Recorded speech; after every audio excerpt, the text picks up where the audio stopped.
morning to all my dear students of class 6th. Today I am here to explain you all the chapter number 14 of the subject moral values.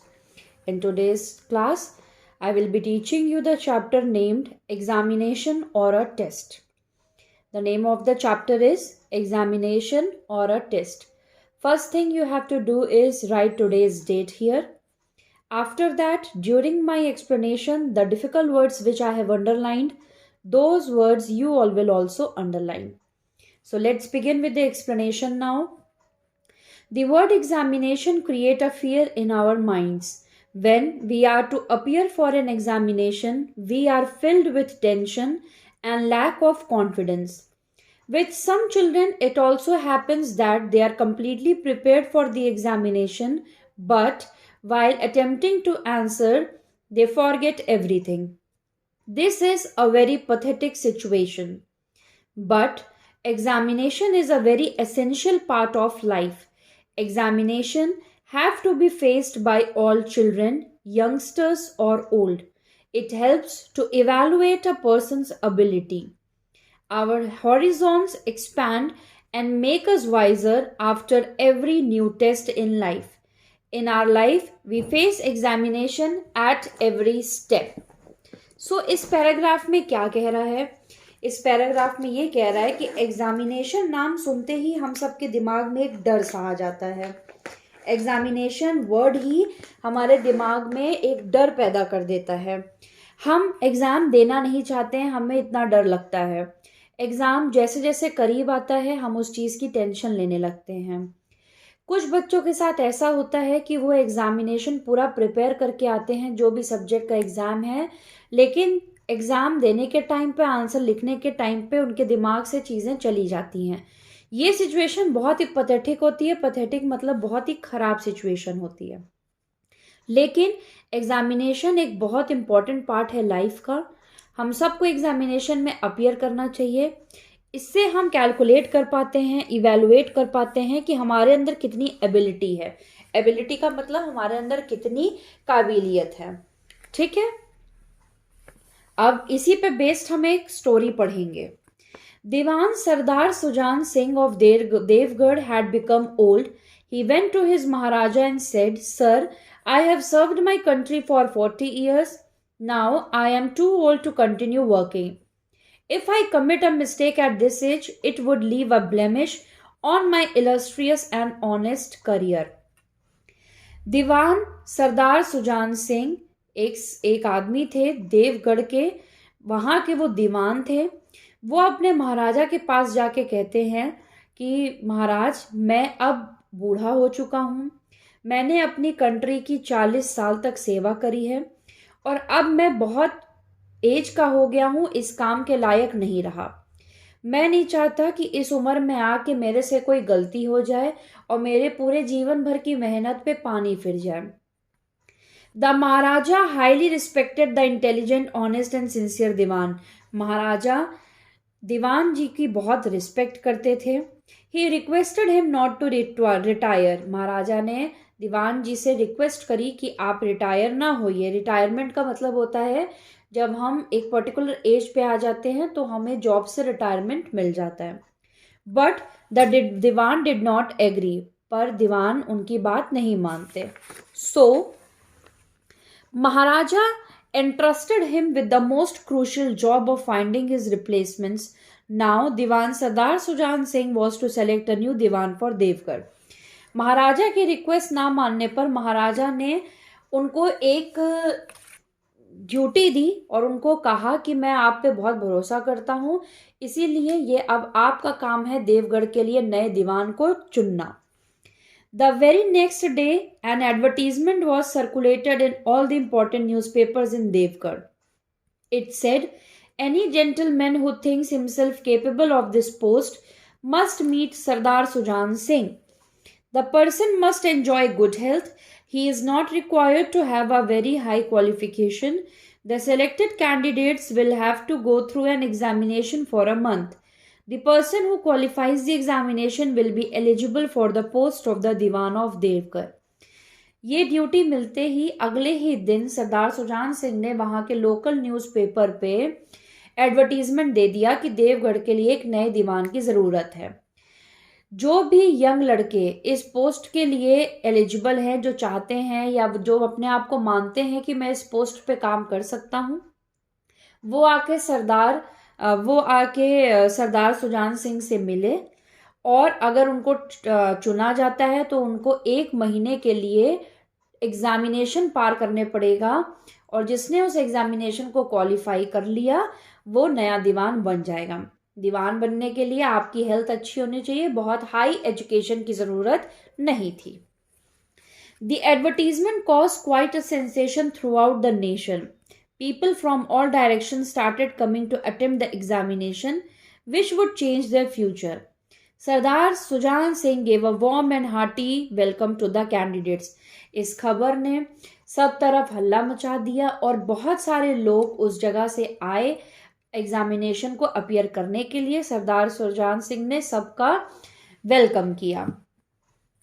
Each candidate was provided with a separate room. हर एक candidate को एक अलग room दिया गया था रहने के लिए।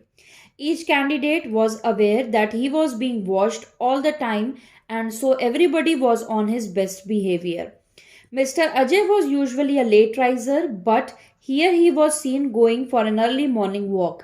Amit, Vinod and Jay, who never respected their servants, were seen talking very politely to the servants there.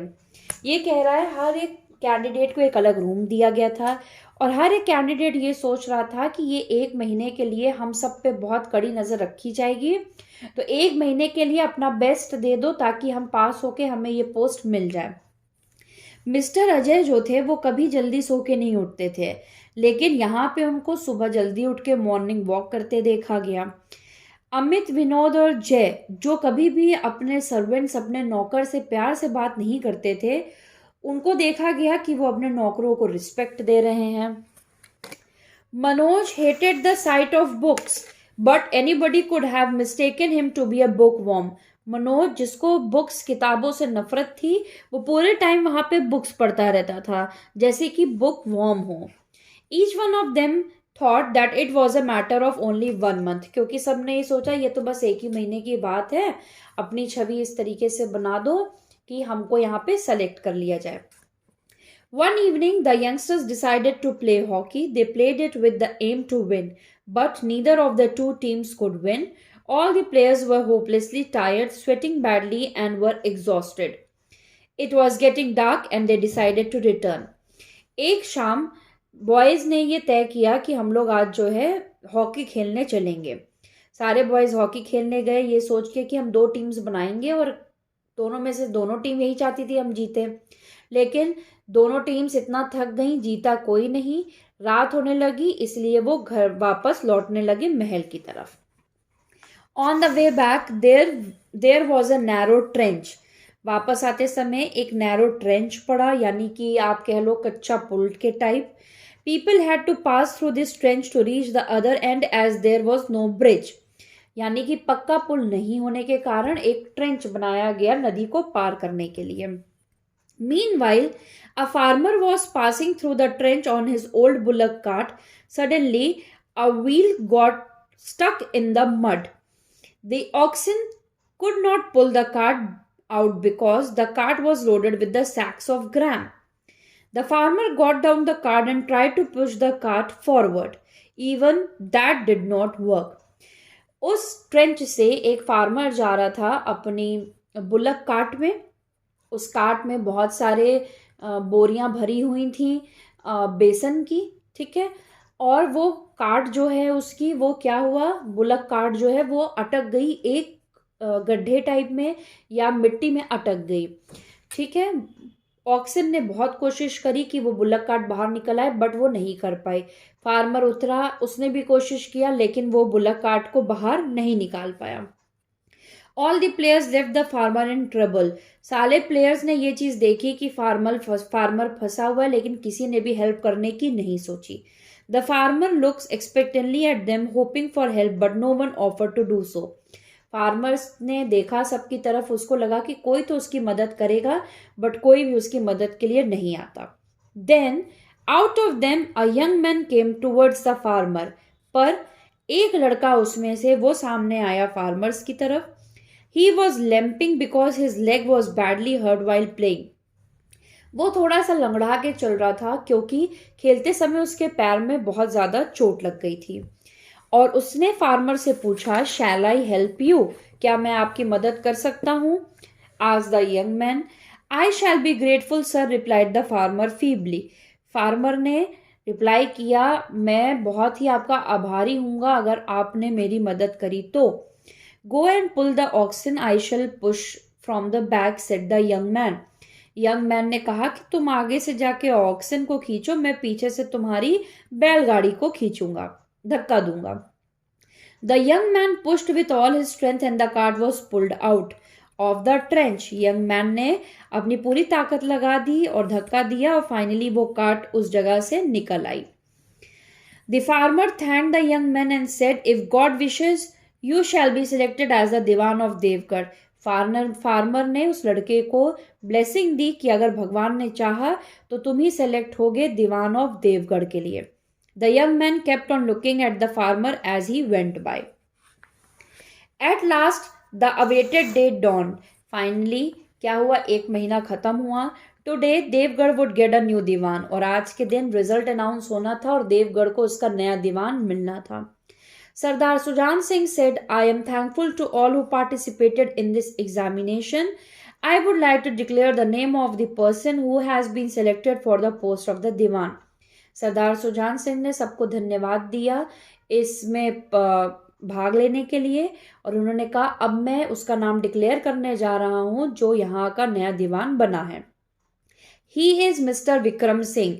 उन्होंने नाम बताया, उसका नाम है Vikram Singh. He told everyone the story about the farmer and his cart. It was the same young man who had helped the farmer in pulling out his cart, and the farmer was none else but Sardar Sujan Singh. सरदार सुजान सिंह ने वहां पे मौजूद सारे लोगों को farmer वाला incidents बताया और सबसे हैरानी की बात यह थी कि वो फार्मर और कोई नहीं, सरदार सुजान सिंह खुद थे. This lesson teaches us that we must never be apprehensive of examination but should face them courteously and must help others without being selfish. So overall इस लेसन से हमें मोरल क्या मिलता है?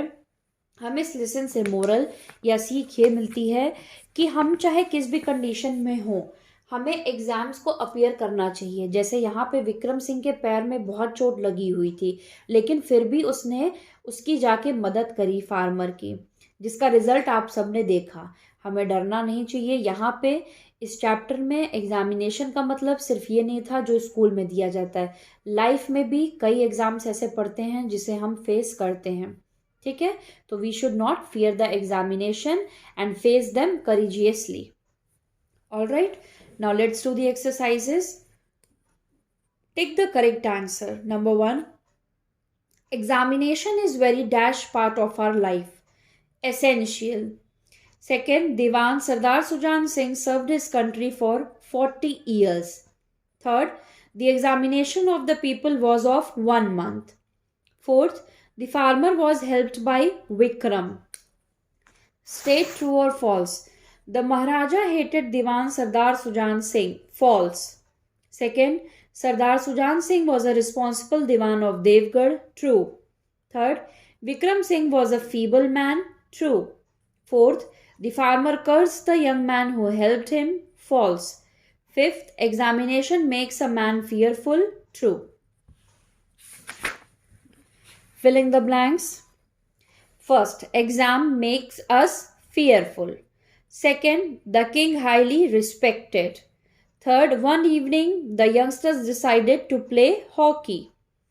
Fourth, the farmer blessed him with the blessing of becoming Diwan. Fifth, the moral of the story is that we should never be apprehensive of examination. So that's it. Chapter number 14 of the subject moral values is over today. Explanation plus exercises. Question answers you will get in the homework. Thank you very much.